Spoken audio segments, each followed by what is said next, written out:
Taylor Walker Fit Kitchen. Tonight I'm going to make for you an awesome Southwest black bean burger. It's the perfect weeknight meal for your family, for dinner, or even great for a barbecue, or for those if you have friends that don't eat, but I promise you, you'll never miss that cheeseburger. So what I have here is 1 can of black beans. They've been washed, rinsed, and dried. That is probably the hardest part, because I then had to use some muscle and mash these bad boys down. But that's it. That's all you do. No salt, no pepper, no nothing. Now let's build our burger.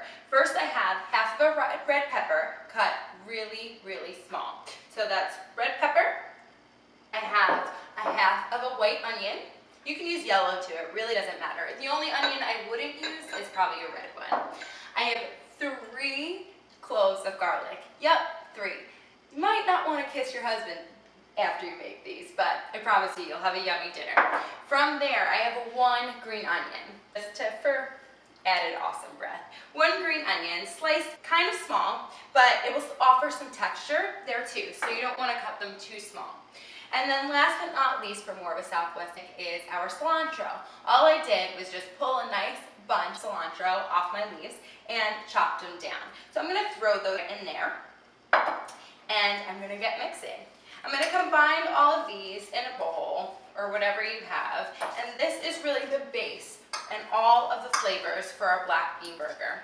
But what you might want to think about is what time of year it is, what produce is out there. If you don't want to make it with Southwest flair, you could always make them kind of like a comforting meatloaf. You can throw in some celery, maybe some carrots. Corn would even be a nice addition to these because I am using that Southwest kind of flair and flavor.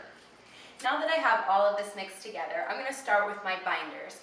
First I have 1 whole egg and an egg white mixed together. I'm going to dump that right in there.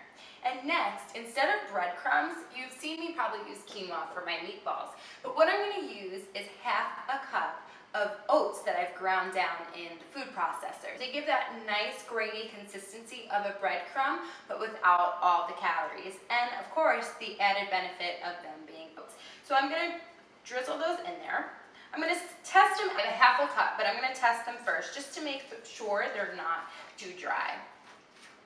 So to moisten them up just a little bit more, I'm going to add about a teaspoon of hot sauce. Remember, we could always add later, so I don't want to overdo it. So I'm only going to add a teaspoon. If you know that you guys really like a kick, you could add a tablespoon to that.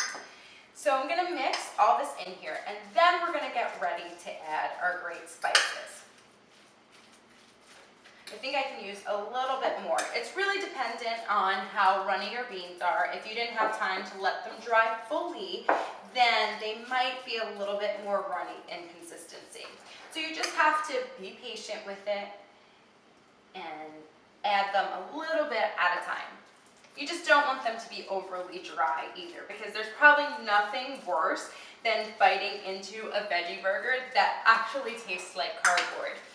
Eating healthy shouldn't be a chore. It should absolutely be delicious. So if you just take a little bit of extra time, I guarantee you will be very pleasantly surprised.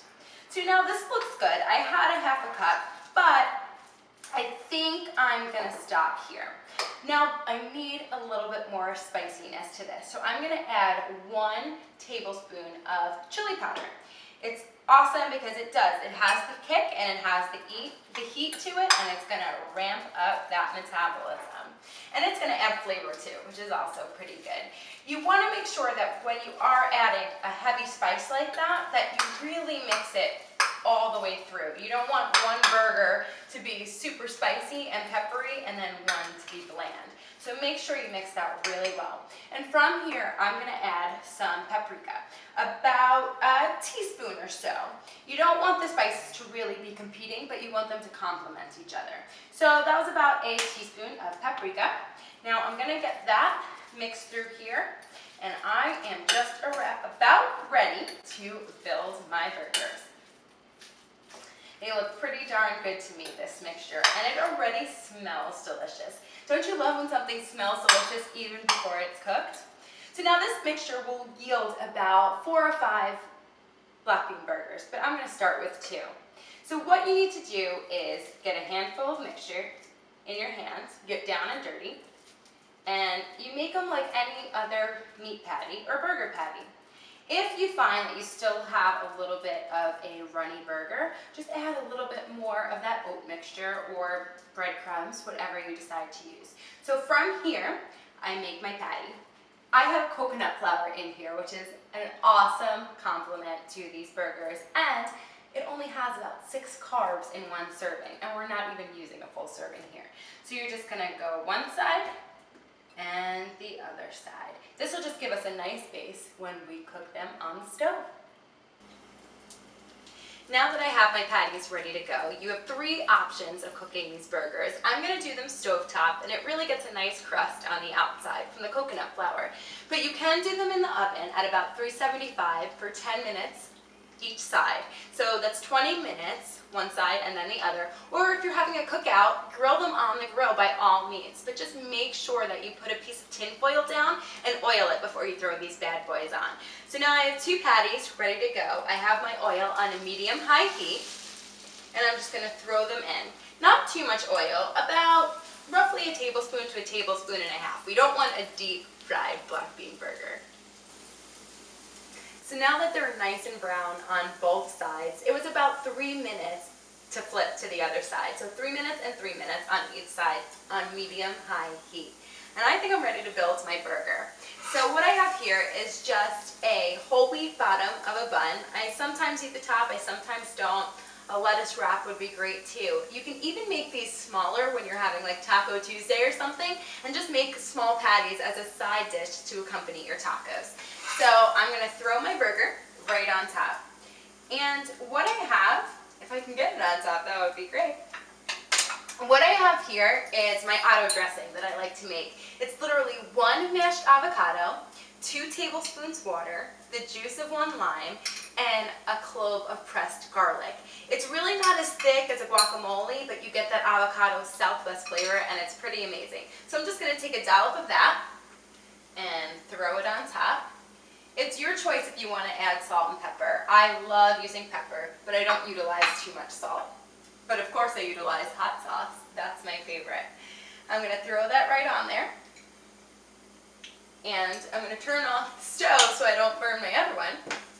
And I am ready to chow down.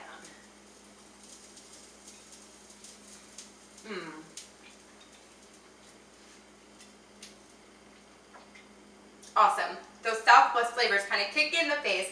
I was really reluctant to try these when I first made them because I did not think that they would be as delicious as they are. I can't wait for you to try these at home.